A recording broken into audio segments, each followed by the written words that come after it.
Okay, everyone, it's 3 o'clock. I'm going to call this meeting to order. Too bad. Yes. Do we have any additions or corrections to the agenda? Not from staff. If not, I would entertain a motion to approve the agenda. I so move. Or, you can move. Go ahead. Tyler will work it out. You've heard the motion and the second. All those in favor, please say aye. Aye. Aye. Opposed? Opposed? Motion carries. We'll move on to input from online libraries. You know what? We forgot to do welcome. I'm sorry.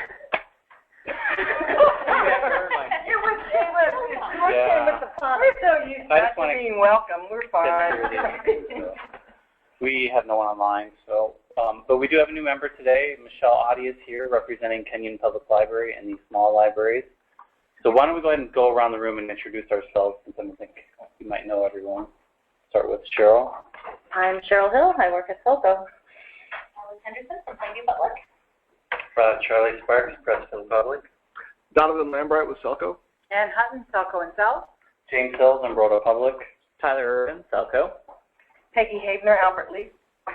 Mary Kate Feltus, Owatonna. John Piper, Stu County and Owatonna. Judy Resser, Winona County.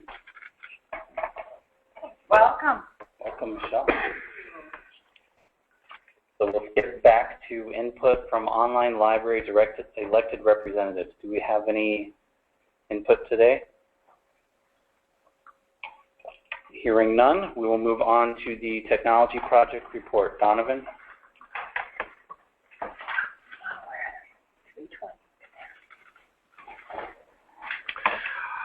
The deployments for the winter 2015 cooperative technology purchase are done. The spring 2015 purchase is underway. Traditionally, the spring one is a small one, and this year is no exception. We have 4 libraries participating. No PCs. They're all purchasing other things. So this one's going to be over pretty quickly. And in fact, those deployments are actually done. So you won't be hearing much more about this one. We are continuing to work on notices, customization, and automation. The last great frontier from that, as you'll recall, was automating the print notices, and we are finally approaching the point where we're going to have that done. We'll start that in July of 2015. There is going to be an increase in the cost of print notices that goes along with this. For at least the last 10 years, the cost on that has been 10 cents per notice, not including the postage. That is going to go up to 30 cents. This represents the first increase, as I said, in over 10 years. Any questions, comments on that item? I have a question. Is this SELCO staff, or is this the contracted process you were exploring? This is the contract process. So that we are now switching from the SELCO side to the contracted print side. Yeah, we would be getting out of the business every day of running those crash mailers and sending them off to the post office.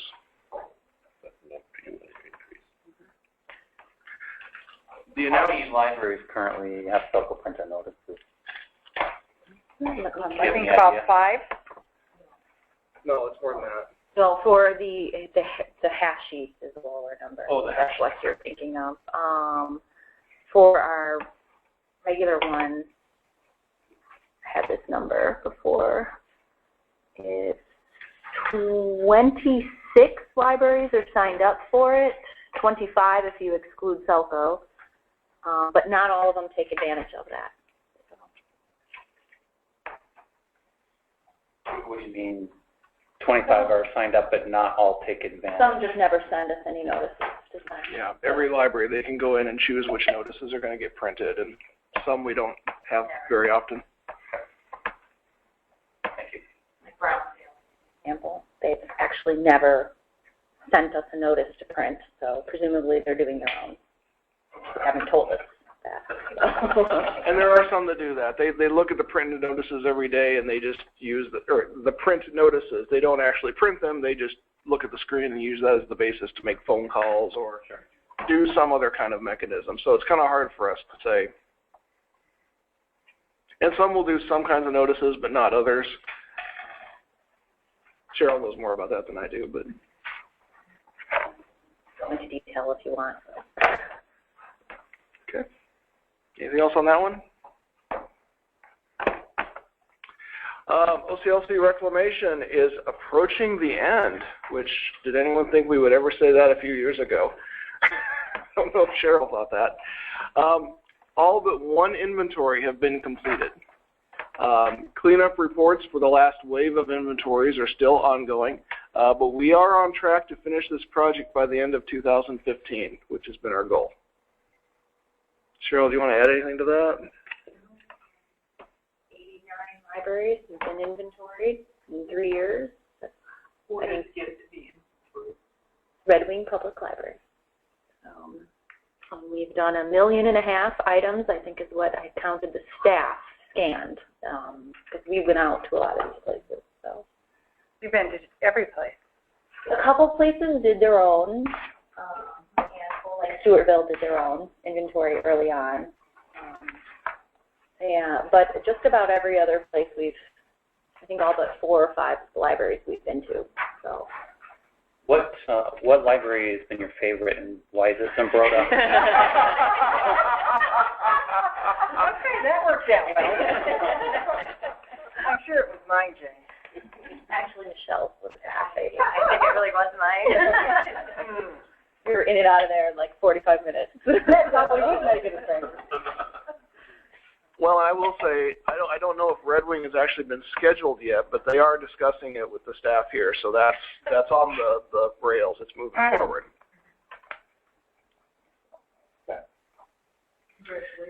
Thank you. It's exciting. Can't believe we actually did it. Wi-Fi Statistics, if you were here for the Technology Users Group meeting last week, you've already heard all about this. Starting next year, everyone's going to be required to have those stats on the annual report. They've been optional up till now.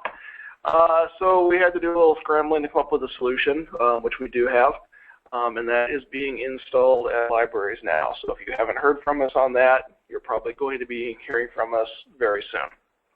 It's nothing real elaborate. Basically, it just means configuring your router and Wi-Fi devices to go to a splash page that patrons will have to acknowledge. You can put your use policy on there if you want to. The text is customizable per library. But the real purpose of it is that when they click that I accept, then we can count that.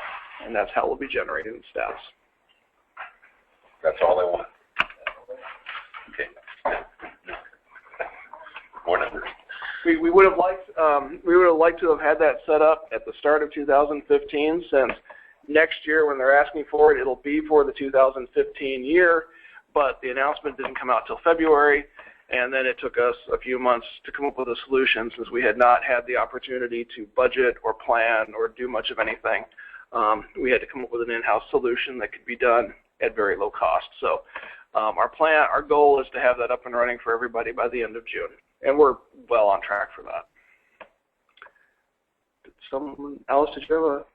Oh, it looked like you had a question, sorry. Red Wing Public Library, RFID. They are setting up RFID for circulation. I don't know if they're planning to use it for inventory in the future or not, but they are certainly going to be using it for CERC towards the end of the year. Our involvement in this project is pretty minimal. Mostly we just have to set up a SIP connection, just like we would for a self-check or a new online service that one of you decided to purchase. We're working with their vendor to get the information that we need for that. And then after that, it's pretty much on them. They will be putting barcodes on everything in addition to the tags. That's something we have talked about. So this shouldn't have any impact on any of their libraries as far as ILL is concerned. Speaking of SIP, we are doing some updates to our SIP infrastructure. Way back in 2003, when Dynex, now Cersei Dynex, was setting up our automation system, they put SIP servers on the HIP server, the Horizon Information Server. That was when we were still using physical servers. We weren't doing any kind of virtualization. They certainly weren't ready to support virtualization. So it was important to everybody to minimize the number of physical servers that we were using, so that seemed like a good way to do it. Over the years now, though, we have added SIPs for all kinds of things, self-checks, online resources. We've gotten to the point now where there's really more than we should have running on the Horizon Information Portal server. So we are moving those off. We're actually going to set up 2 servers, one for self-check related SIPs and one for everything else. And that should greatly improve the reliability and performance of those connections. HIP is not the most robust server in the world, so this way your SIP connections will not be at the mercy of that server whenever it decides to just suddenly go down because we did something dumb like look at it. Don, could you, just for the community context, explain what exactly a SIP server is so everyone is clear on the terminology? Sure. It stands for Standard Interface Protocol. It was designed by NISO as a protocol for sharing library data, and it's mostly used for authentication. So Overdrive uses it, for example, to check patron barcodes and make sure that they're in good standing. Self-checks use it all the time. Hoopla, any of those services would use that. We have to set up a small s server, so it's a little software connection basically, for every one of those devices or services that wants to talk to Horizon. Does that help?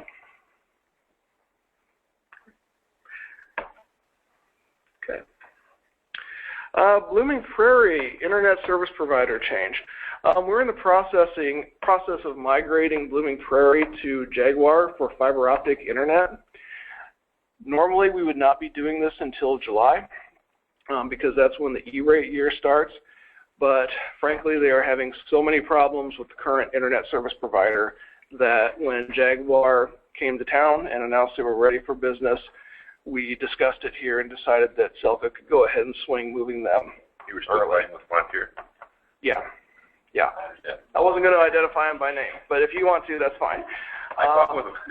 It's not been a successful relationship, and so we were pretty happy to hear that another ISP was coming to town.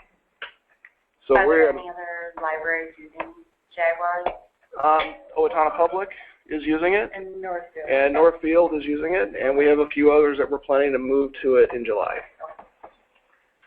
It's been a pretty good partner so far.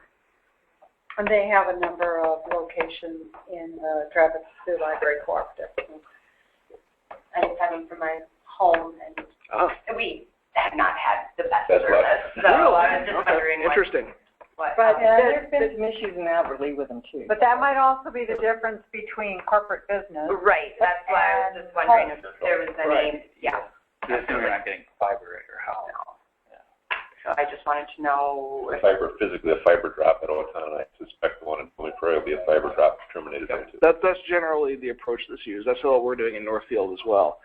I will say that I would have to go look at my notes to tell you for sure, but I will say that in this coming fiscal year, starting in July, we are not moving all the libraries that have Jaguar available now. We're moving a portion of them because we did want to give it a year to sort of test since this is a fairly recent thing.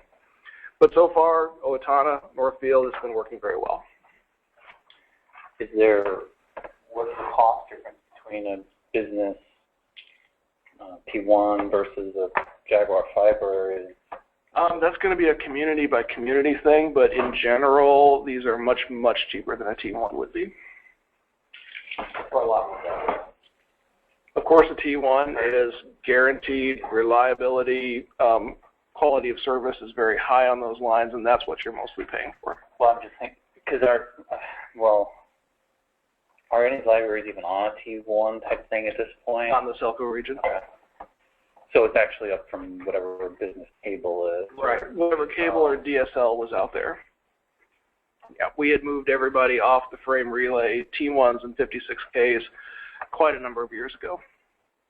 And in some communities, cable or DSL is going to continue to be the only option.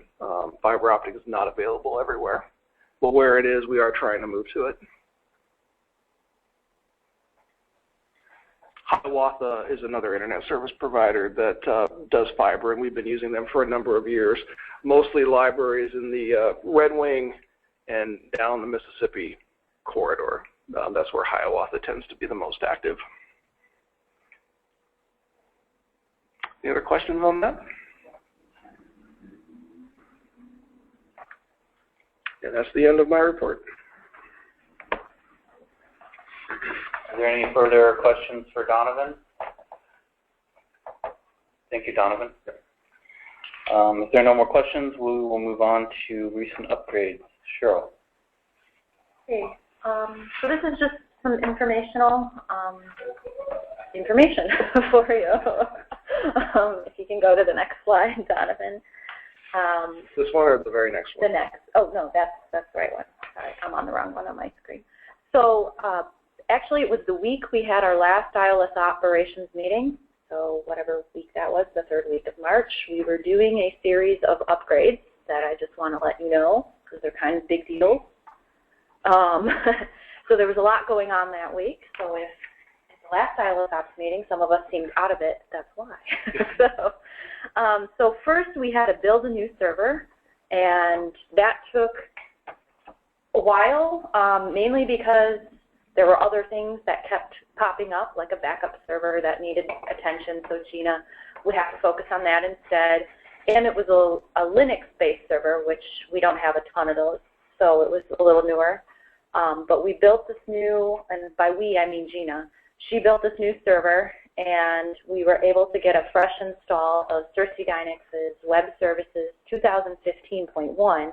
We wanted to do we were going for 2014-10, but by the time we got the server done, it was January, so we got the new upgrade of it. So that turned out just fine.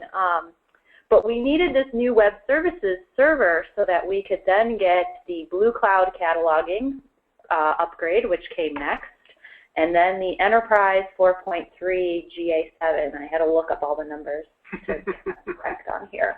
And BookMine.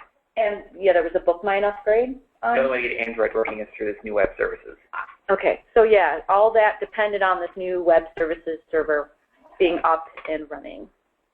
So that's what this slide, the next slide, sorry, is we needed that web services upgrade for all other and future upgrades and all the Blue Cloud products that we'll talk about a little bit more when we do our Kosugi upgrade or update.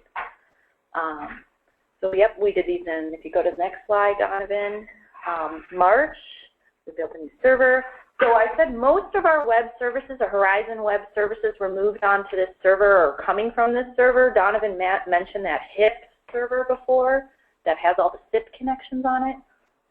Our web services was also living on there, and some of it is still living on there. Cersei Dynix is slowly moving it to the new server, but all the good new stuff is on this new server. So that's another thing that makes HIP difficult to deal with. There's just a lot on there. So if you go to the next slide, so then we got Blue Cloud cataloging, which I know I've talked about here before, but just as a refresher, I think if you go to the next slide, that previous one had on there that it's basically internet cataloging, right? So your browser becomes your client. So instead of logging into Horizon, you have a browser, and instead of logging into Citrix and then Horizon, you have a browser, and then you still have to log in because it's still connecting to your database, and obviously you want it secure. But all of your functionality is eventually going to be moved to an internet browser is what they're going for. So the first iteration of Blue Cloud cataloging was just released, and we just got it. I've logged in one time. So, and it doesn't do everything. It doesn't do a lot of things, actually, but it does do a lot of other things that are very cool, like dragging and dropping records over. Or mark record, period. Yep. So if you wanted, say, the record from Horizon is on this side of your screen and the record from OCLC is here, and you're looking at the record from OCLC and you go, oh, this one has a much better 520 summary note, you just drag it over and drop it into your Horizon record, instead of having to cut and paste or having to import a whole new record. That file. So yeah, exactly. So it's designed to change the way we do things. Is the first iteration going to be something that all of us have access to or want to have access to? Probably not, because it doesn't do everything. And you will always still have access to the client. One of the things Cersei guidance tells you. So, like, it does not have any authority record functionality. So if you were to add a new James Patterson, you're going to get another James Patterson in Horizon, and then that's going to show up in Enterprise. So that's pretty confusing. So that's kind of something that will prohibit a lot of immediate usage, but it is something they're working on for the next releases that are coming out.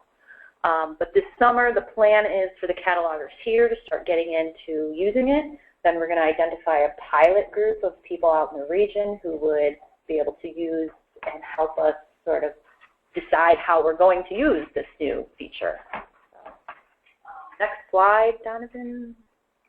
So yeah, and then Enterprise 4.3, GA7. I don't ask a lot about their numbering, but then the Enterprise upgrade we did allowed for some of these things. Patron pickup location changed, some searching improvements, including with punctuation, and some new character maps were included. They say improved response time, and I put for item information, because the item information, your availability, your call number, your collection code, that's all pulling from that new web services. So that's why they say improved response time. Whether or not it's actually improved, I don't know. I'd have to test that. Because there's a lot that goes along with searching in Enterprise, a lot of internet and things we don't control. More ERC other integration and other bug fixes. I don't know if you want to add anything to that, Tyler. The only other thing was, thing that affected us was the facets. Now when you choose to look at all, you can also choose to sort them either alphabetically or by highest number. So yeah, there were some improvements there. If you go to the next slide, just real quickly. So I'm not going to go into too much detail because Donovan will cover some of this if we look at the roadmap. But we needed these new updates so that we could then get the next upgrade. So that's what's coming next at some point in the future. And there are dates for some of those. So, and Enterprise 4.5 is a big one for us because it's Horizon. There's a lot of Horizon-specific things in there that we want. So I think that's it. And if you go to the next slide, this is kind of funny. I had to keep that in there because I found the theme from just some Creative Commons license, and they said you have to keep the credits in here. So that's why I kept it in there. Well, it's going to be like the blooper reel at the end of a movie. Yeah. It's going to be another trivia thing. No, I should have put something in there about Cardinals baseball because they won again last night. So. Sure. Questions? For sure. Not, we will move on to Buy It Now. Tyler, you're up. Oh, can I think of any questions for Cheryl? Quick, so I have to talk. Okay, so one of the things I attended at Kazoo, and you'll hear more about this in my full conference report, had to do with consumer-funded services, which are something that Cersei Guidance is dipping its feet into, possibly due to their new ownership. Or Amazon ownership? It's a new venture capitalist firm. Yeah. New, Capitalist purchase. New money backers. New money backers, sure. So they talked about several things which I've heard on and off about for months, but never really bothered to investigate until I went to this session. This one was the first one that was presented in the session of the three, and the one that I think that probably has most benefited in our community to implement. The Buy It Now feature basically, Donna, can you switch to the Frisco catalog for a second? Basically incorporates itself into your catalog, and then you'll see right there there's the placehold button, which is larger in ours, but there's also a Buy It Now button in the catalog. By clicking the Buy It Now button, the patron can go and search and go ahead and do that. And for this one, it'll bring up suggest search results inside of Amazon. And it also is dependent upon the media in this. I have found that if you do it while you're looking at the DVD version of something, it will search Amazon in the DVD section. While you're looking at the book version, it'll look in the book section. So it's smart enough to do that when it's tied into Amazon. The whole comes from our patrons catalog? Comes from the Enterprise catalog, yes. And one of the arguments they're talking about for this one is, well, the scenario they presented, I should say, was how often is it when you go into Best Buy and you see someone in there looking at something, trying out this camera, They decide they really like it, and then they just walk out, go home, and buy it on Amazon. So they're finding that is more and more common, particularly with the millennial generation, that they will just browse something and that through whatever resource available, and then just go and buy it online. They can get a better deal. So one of the arguments for that is the library catalog can be a resource for them to find materials, and they can go from the library catalog to buying it on Amazon. Of course, also an alternative, if there is a hold period and you don't want to wait for the item, you can go ahead and buy it from there. It also incorporates into the ebook items and other types of media. Do we get any money back for this? I'm getting to that. All right. Hold on. Let him, I don't want to be an Amazon. Just let him get there.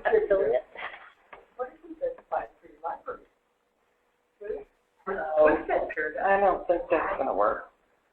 Let Tyler finish. I do. Habitually. Anyway, go ahead. Okay.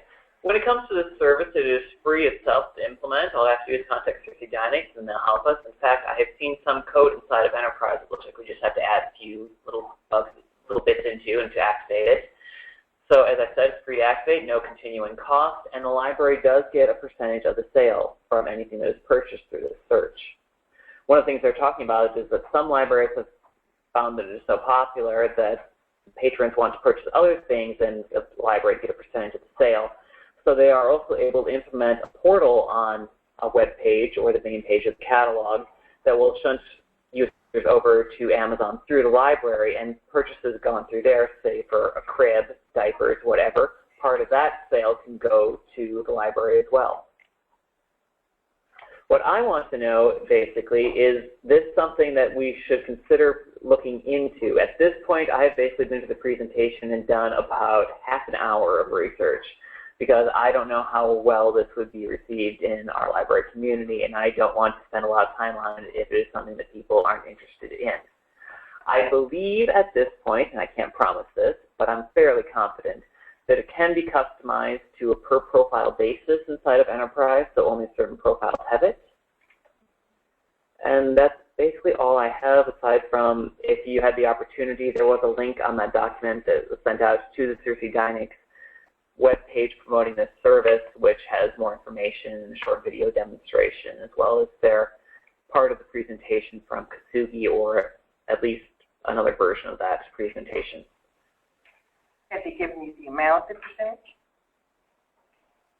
I don't remember if they did the top of my head or not. Probably not. Well, certainly we recognize that books are a commodity now, and you can get them anywhere, but why would we shoot ourselves in the foot? Maybe we can extend what we offer by doing something that says, buy it for your library. If you don't want it, send it to me. After you get done with it, Nobody return it to wants the it. library. You're sending me 40 copies of that, plus a case of guns? Well, to me, this is, now, you have to understand, my entire garage is full of Amazon boxes, because I live in Alphalete, and you can't get anything unless you go through Amazon. And I have Amazon Prime, so it comes the next day. You can get from Kohl's, too. Okay. But anyway, my thing is, this is a wonderful idea for Amazon. Yes. I'm not sure it's such a great idea for public libraries. So that's my personal opinion. Yeah. Other choices, do you want to buy from here or here or here? I have mixed feelings about it. I mean, on the one hand, it's great to have an additional revenue stream. On the other hand, do I want to endorse philosophically the idea that you should purchase books instead of get them from your library? Exactly. And that's well, my thing not to say I couldn't be convinced it's not. Is you get a percentage of it, but they haven't told us what percentage. The revenue stream may be minimal. 1 or 2% is all we're talking about. Yeah. It's just a pittance. It is. It's probably spitting in the wind type stuff. It's exactly that. I agree with that. And I mean, this is not done to benefit public libraries. This is done to benefit Amazon. That's my opinion. Well, certainly James is raising a philosophical question, and I think, Peggy, maybe you are as well, and I can't really necessarily argue with that, and I don't know that I would want to try. But I would say that the research has been pretty consistent that heavy library users are also heavy book and DVD purchasers. A lot of our arguments with publishers about ebooks is predicated on that very concept, that they should lighten up with the DRM, because just because someone checked out the ebook doesn't mean they're not going to purchase it as well. And I think the same thing applies to physical materials. So if we know that's the likely behavior of our users anyway, our patrons, why not facilitate it, become part of that, get a little money in the process, not a huge amount of money, but more than we would have gotten if they had gone to Amazon through some other means. Well, maybe we could just open bookstores then, instead of libraries. That's certainly, there is a philosophical question there. So I look at it as the fact we're giving our patrons options, and anytime we give them more options, they like us for it. We are acknowledging that they have an intelligent choice in front of them, and they'll come back to us. Well, you know, we're not even promoting a Minnesota company. well, this is an example of Amazon, but my understanding, Tyler, is that it is not limited to Amazon. You can pick other retailers. It does say on the sheet they had other options are available, not just Amazon. Amazon also may develop it with, but so you can use it with other sorts of vendors, local booksellers and or whatever. I'm not entirely sure how the local booksellers ties in. I was going to say, we would have to look at, in other words, what we get out of the box is Amazon.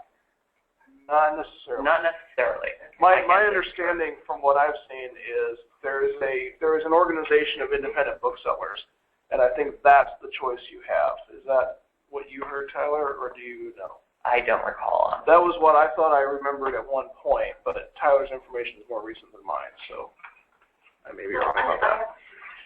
It's for more than just books. So like my cat litter that we buy every month that I order through Amazon, then part of that could go back to the library. And then you think it's profile specific. So Looking at enterprise, I think it looks like it. So Zimbrota could choose to do it and Owatonna could choose not to do it in theory.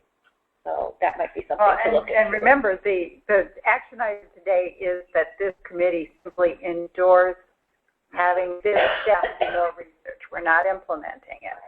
So, you know, but before I had Tyler spend a whole lot of time and then say to you, here, we've been researching this and he's just spent 20 hours of precious time, and then you say, absolutely no, I wanted to make sure you actually wanted him to go look at this some more. Tyler, can you look at buying for your library too? Is that an option? I don't know if it exists. I can inquire. Yeah, Because you would you'd like have to ask. Well, yeah, I think it's going to depend on the demographics. I can see my particular demographic being very opposed to it because They don't like Amazon. they don't like Amazon. They don't like the idea of why would I want to buy it? It's a public library. I'm supposed to get it for free. I don't know. Well, you said it's profile specific. Yeah, it is. I believe People it. can, So you don't have to necessarily, Turn it on. I mean, I guess in some way wouldn't, assuming we explore this, if libraries were given, I mean, would SELCO, do you want libraries to have their own choice in the matter, or? I guess, maybe we need to see how many in this room would want it.